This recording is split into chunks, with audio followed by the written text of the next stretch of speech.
Em nome do Pai, e do Filho, e do Espírito Santo. Amém. Olá, caríssimos irmãos, sejam bem-vindos a mais um vídeo do canal Guardiões da Fé Católica. Bom, o tema do vídeo de hoje é a doutrina oculta da teologia da libertação, conhecida como TL.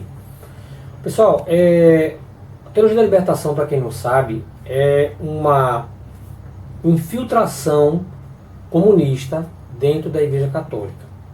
Eu vou fazer vídeos depois só sobre teologia da libertação.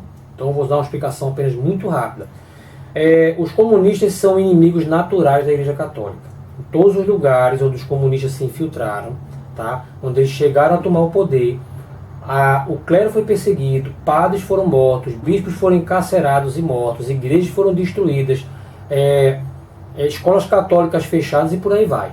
Todo lugar eles fazem isso, em velocidades maiores ou menores. Mas sempre eles vão atacar a igreja em algum momento.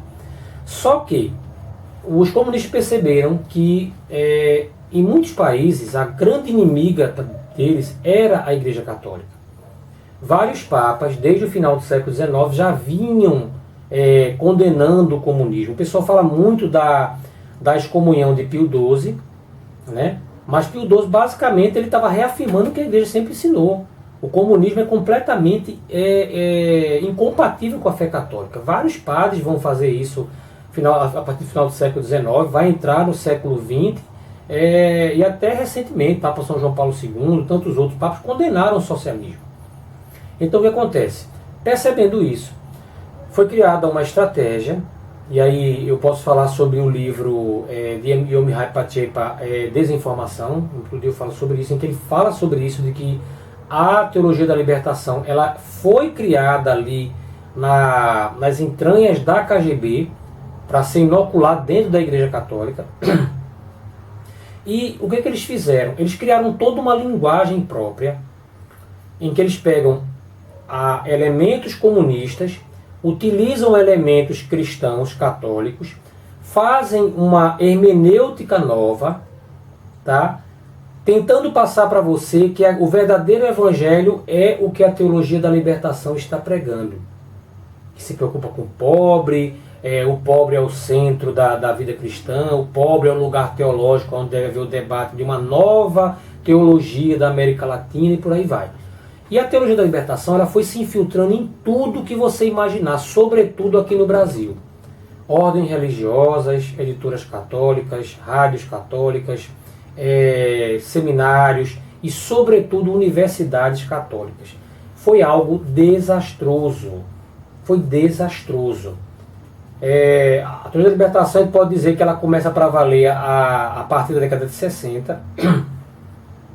Mas na década de 70 a gente já vê o quanto ela já tinha avançado. Você vê que muitos padres que estavam se formando, eles já não tinham uma consciência clara do sacerdócio. Eles já não expressavam a fé católica de sua maneira ortodoxa. Eles já possuíam uma preocupação política esquerdista extremamente exagerada. E isso fez se ver ao longo da década de 70 e de 80 aqui no Brasil. O número de vocações caíram, a gente viu padres aí metidos aí em partidos políticos, a gente viu padres e bispos se juntando para criar o PT, como o próprio Lula confessa, tá? O PT ele é uma criação da teologia da libertação. Eu sou na política um pouco filho do movimento sindical, um filho do movimento social, um filho da teologia da libertação. A questão é o seguinte, a Igreja Católica efetivamente teve uma expansão muito grande aí nos anos 60, 70, graças às comunidades eclesiais de base.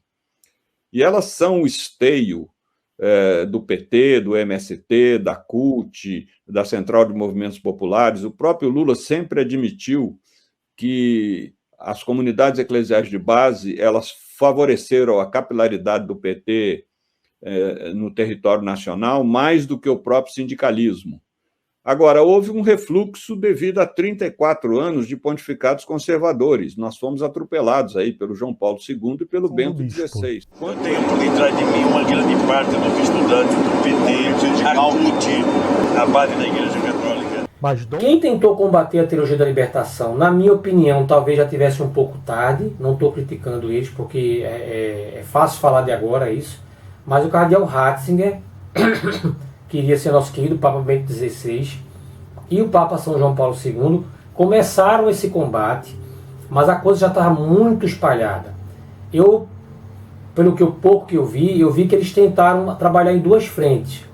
Uma era realmente, por um lado, tentar desmontar a teologia da libertação em muitos lugares, e por outro, tentar trazer membros da teologia da libertação para a comunhão com a igreja. Então, se o Papa João Paulo II vindo aqui na década de 80, falando com Dom Helder e diversos outros bispos lá, há uma frase de São João Paulo II que ele vai lá falar que a teologia da libertação é oportuna, tal, mas se acreditava que haveria uma teologia da libertação boa e uma má, de cunho marxista. Só que até hoje eu posso dizer, eu não conheço nenhuma teologia da libertação que não tenha cunho marxista, embora que eles não admitem isso. Então o que acontece? A teologia da libertação, ela possui uma linguagem própria. E o que é mais assustador ali é que eles procuram não deixar transparecer para você suas reais intenções. Então, em todo um jogo de linguagem ali, para ele negar afirmando, para ele afirmar negando, para ele poder fazer uma afirmação que possa ser entendida de múltiplas formas. Vou dar um exemplo para você.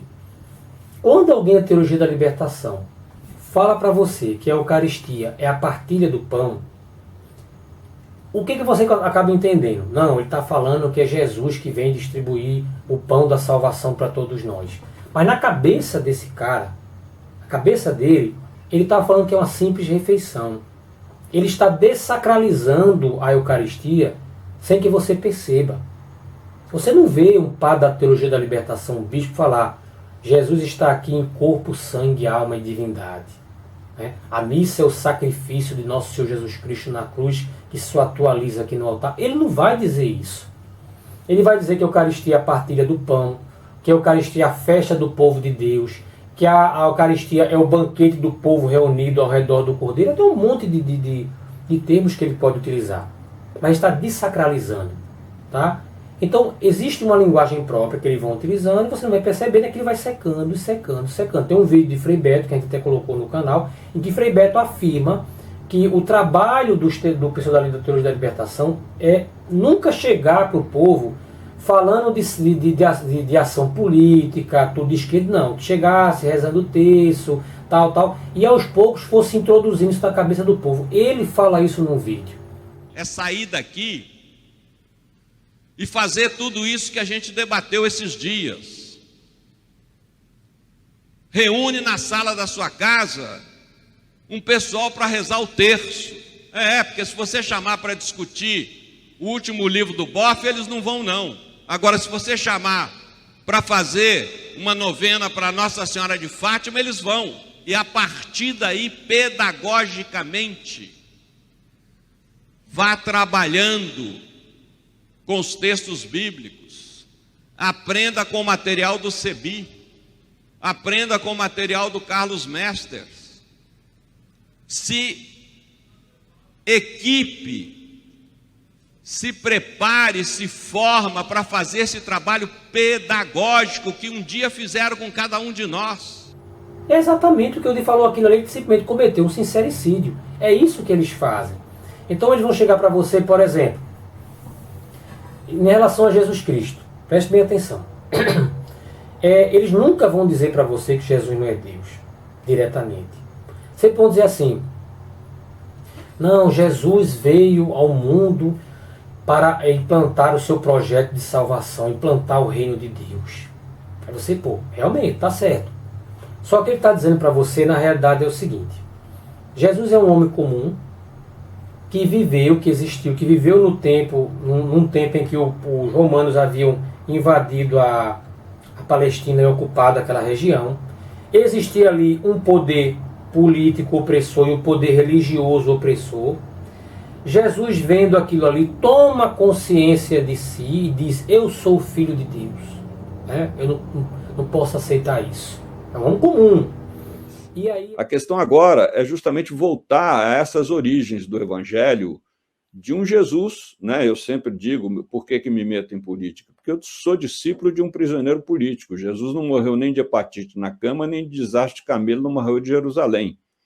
Ele morreu assassinado por dois poderes políticos. E por quê? Porque ousou, dentro do reino de César, anunciar um reino de Deus, um outro reino possível, que a igreja colocou lá no céu, mas na cabeça dele era lá na frente. Era criar um novo projeto civilizatório baseado em dois pilares: nas relações pessoais, o amor, e nas relações sociais, a partilha dos bens, né? Que eu chamaria hoje de um projeto socialista, sem dúvida nenhuma. Jesus... Que eu chamaria hoje de projeto socialista, sem dúvida nenhuma. E aí ele começa a pregar o reino de Deus naquele povo. O que é o reino de Deus na cabeça de um cara de teoria da libertação? É uma sociedade comunista, socialista. Enquanto Engels escreveu um livrinho que muitos comunistas esconderam ou nem sequer tomaram conhecimento, que é o Cristianismo Primitivo, mostrando que os primeiros comunistas na história foram os cristãos primitivos. Exatamente, o Fidel volta a essa tese de que a religião ela pode ser, sim, um fator libertador, como foi a religião de Jesus, como foi a religião dos primeiros séculos. Então, agora... Todos são iguais, onde não existe uma religião oficial oprimindo o povo, onde não existe um poder político oprimindo o povo, e ele começa a pregar o amor entre as pessoas, aquela coisa toda. Num certo momento, ele é mal visto, né, pelo poder opressor, seja religioso ou político. Eles se juntam, matam Jesus, Jesus morre na cruz e ele é enterrado. E acabou. Ah, mas eles falam de ressurreição. Aí ele vai dizer, não, a ressurreição é o seguinte: os seguidores de Jesus, vendo a sua morte, entendem assim: ele nunca morrerá em nossos corações, ele permanecerá vivo em nosso coração. Então isso é a ressurreição para uma pessoa da teologia da libertação, com algumas exceções. Isso é a ressurreição. Na realidade, os evangelhos são uma espécie de conto de fadas marxista, em que tudo tem um significado oculto. Aí vão aquela conversa, você não sabe o que é exegese, aquela conversa mole, né? Não, na realidade a ressurreição é só para dizer que as ideias continuaram existindo. Ah, mas e aí a multiplicação dos pães e dos peixes? Essa aí é a preferida desses caras.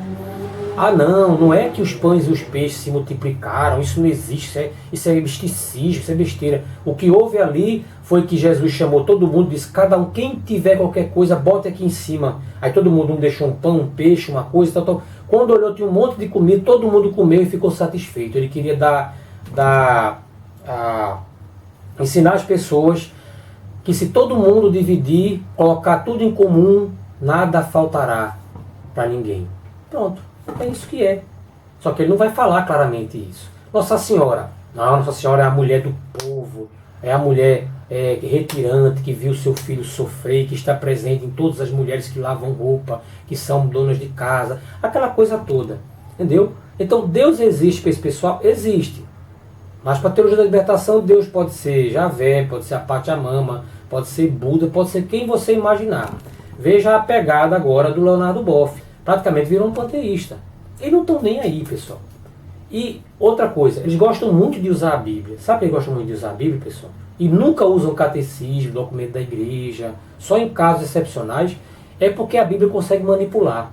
Tem um vídeo, eu não sei quem era aquele padre, em que um padre com um bonezinho do MST está lá dizendo, pegando o livro do Êxodo e dizendo: tá vendo, esse povo saiu do Egito e veio para a terra prometida. Esse aqui é um povo sem terra, o povo de Deus é um povo sem terra. No Evangelho agora, eu quero partilhar, socializar com vocês algumas das muitas passagens que existem aqui na Bíblia que animam e sustentam a nossa luta. Ele diz que a luta por reforma agrária, a luta pela partilha e socialização da terra, a luta por vida digna, é luta abençoada pelo Deus da vida.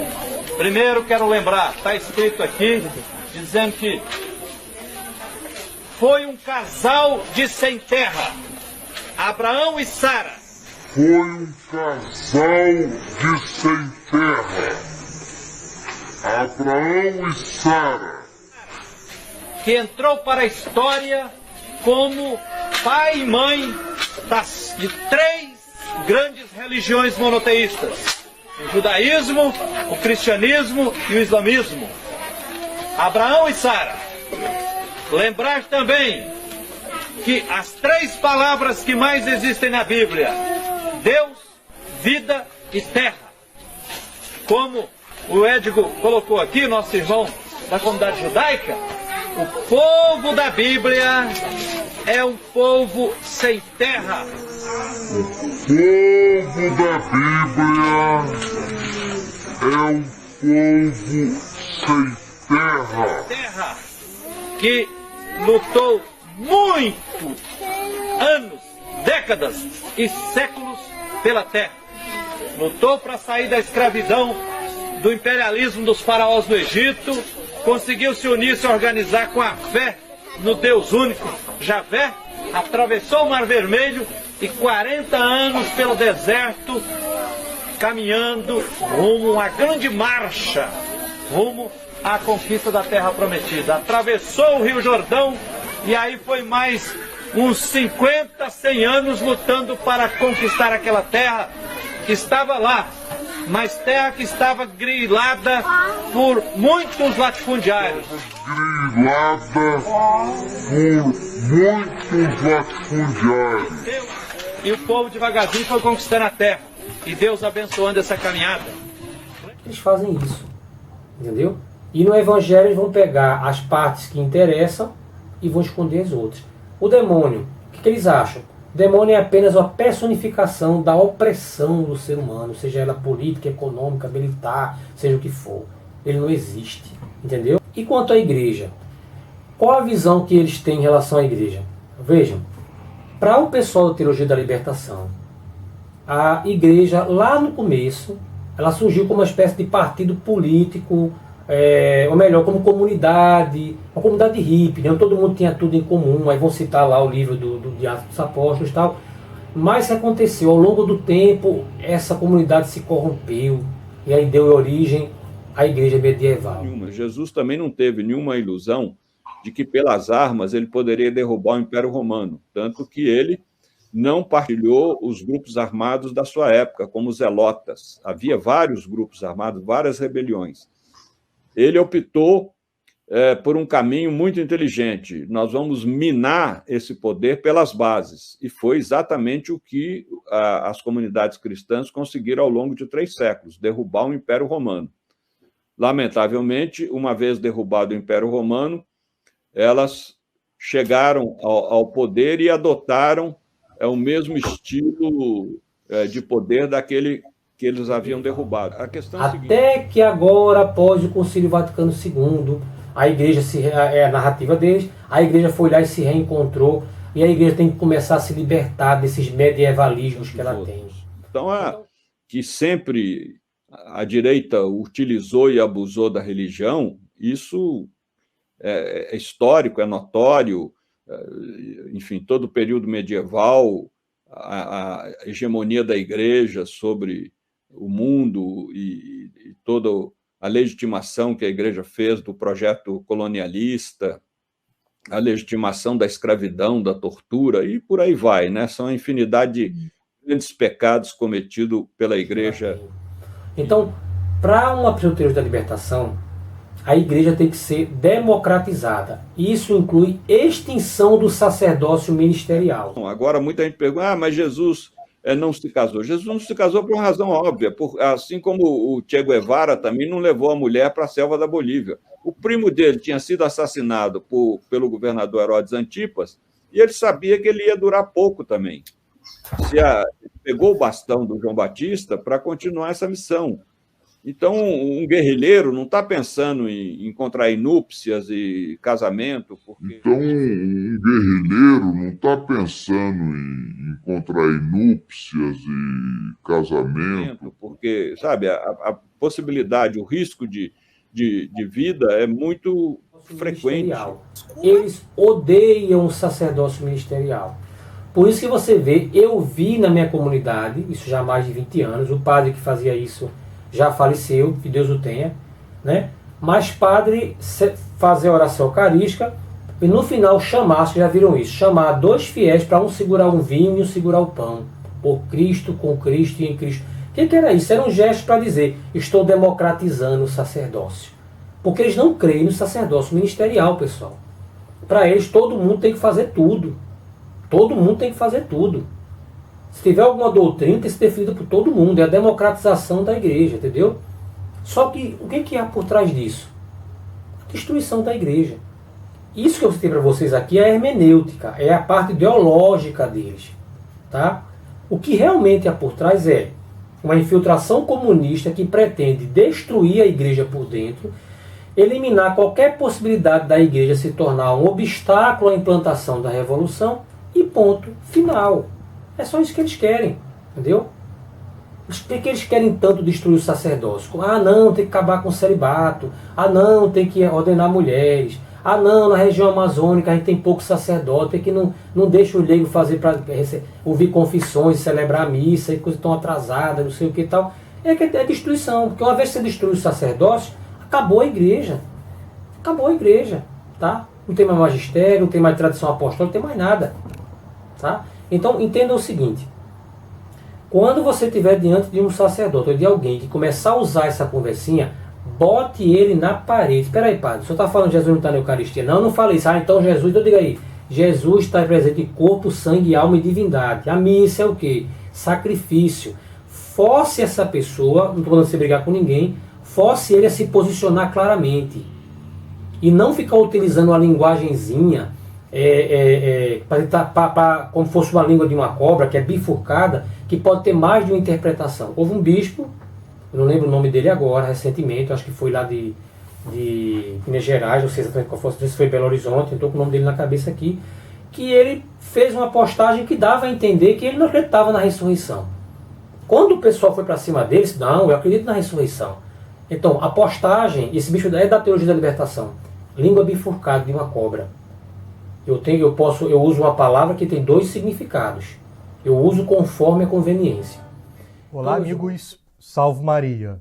Os bispos mais progressistas estão trabalhando ativamente contra a fé, mas nenhum deles tem sido tão agressivo nas redes sociais quanto o bispo auxiliar de Belo Horizonte, Dom Vicente Ferreira. O bispo começou o mês dando a entender que não acredita na ressurreição de Cristo, pois afirmou que Nosso Senhor ressuscitou na memória dos seus seguidores.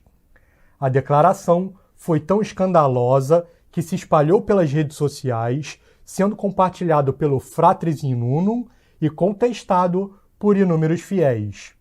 Como assim ressuscitou na memória dos seus seguidores, Dom Vicente? Cristo ressuscitou realmente, por virtude própria, com um corpo em estado de glória. E é possível provar a ressurreição de forma indireta, pelo túmulo vazio, e de forma direta, pelo aparecimento de Cristo para os seus discípulos em 11 momentos distintos. A audácia de negar a ressurreição pegou tão mal que o bispo precisou fazer um novo post para reparar aquele anterior. Então, meus irmãos, tenham muito cuidado com isso. Saibam identificar o linguagem da teologia da libertação. Eu fiz um artigo e botei lá na página da gente também. Tá? Usem a linguagem correta. Não deixem que a esquerda ou a teologia da libertação moldem sua forma de falar. Ah, não, eu não vou falar isso não, porque vai ficar chato. Eu não vou falar denegrir, porque vão dizer que eu sou racista. Entendeu? Eu sou supremacista branco. Ah, não, eu não vou falar que Jesus é corpo, sangue, alma e divindade na Eucaristia, porque isso é atrasado. Faça mesmo, fale da falha, tem que parar com isso. Fale o que tem que ser falado. Use a linguagem católica, tá? Use a linguagem correta do português para tudo. Não ceda para agradar gente medíocre e agradar herege. Não ceda, tá? Não deixe de moldarem a linguagem como eles estão querendo fazer. Não se submeta a isso, tá? E deixo como conselho para vocês também ficarem atentos à teologia da libertação, denunciar abertamente seus erros, como eu estou fazendo aqui, eu sei com que eu estou lidando, tá bom? E rezem bastante pela igreja. Há bispos e padres que infelizmente acabaram apostatando da fé, mas em vez de sair da igreja, permanecem nela. Uma última coisa. Você se pergunta assim, mas já é porque esse pessoal então não se junta e funda uma igreja para eles? Pelo seguinte, pessoal, o comunismo, esteja onde ele estiver, ele é feito um carrapato. Ele não consegue viver por si só, ele tem que estar parasitando um organismo sadio. A própria União Soviética, ela existiu durante todo aquele tempo, porque ela ficava parasitando outros países. Cuba parasita países da América Latina há mais de 50 anos. Então, a teologia da libertação, se eles fundarem uma igreja para eles, ela vai acabar em pouquíssimo tempo. Eles têm que ficar na igreja católica, usando a estrutura dela, os seminários, as editoras, as TVs católicas, as rádios, tudo parasitando ela, porque a função da teologia da libertação justamente é matar a igreja. Assim como o excesso de carrapatos acaba matando o seu hospedeiro, que é o cachorro, a teologia da libertação também. Ela precisa estar na igreja. Por isso que até hoje eles não romperam com a igreja, porque eles sabem que se saírem, eles vão se destruir rapidamente. Leonardo Boff está aí. Vai de diocese em diocese, tá? Ficar ensinando heresia, besteira, sem que o bispo faça nada. E aquelas televisões católicas que andaram dialogando com o homem lá em cima, de que a própria CNBB se escandalizou e diz, nós não negociamos dessa forma absolutamente. Eles têm um cristianismo devocional, não é nenhum cristianismo de engajamento, de fé, de libertação, de justiça. Se há uma palavra que nunca ocorre lá, é pobres, justiça, transformação social, é o rosário, é a hóstia consagrada, é o cristianismo devocional que não implica mudança na vida. É o rosário, é a hóstia consagrada, é o cristianismo devocional que não implica mudança na vida. Então, isso eu acho que nós temos que enfrentar e insistir na Constituição, que o Estado é laico. O dia que ele romper com a igreja abertamente, não sou mais católico, sou um panteísta. Acabou a carreira dele. Como é que a pessoa vai querer ouvir um panteísta dentro de uma comunidade católica? Entendeu como funciona? Então, muito obrigado por ter assistido esse vídeo até agora. Reze por nós, até o próximo vídeo. Louvado seja nosso Senhor Jesus Cristo, para sempre seja louvado. Em nome do Pai, do Filho, do Espírito Santo. Amém. Como hoje o nosso confronto, nós progressistas, cristãos progressistas, é com essa religiosidade neofascista adotada em nome de Deus aí por Bolsonaro, Malafaia e tantos outros. Cuba é um verdadeiro paraíso na Terra, né, gente? Vocês Exatamente. seria o quê? Um Haiti, se não tivesse tido a Revolução. Sabe? Aí ele sai do sindicato, vai na igreja católica, chega lá, pega um padre conservador e o padre fala, oh, meu filho, você tem que sofrer na terra, porque o reino do céu será dos pobres, que é mais fácil um camelo passar no fundo da agulha do que um rico fazer não sei o que lá. Não dá esperança para o cara.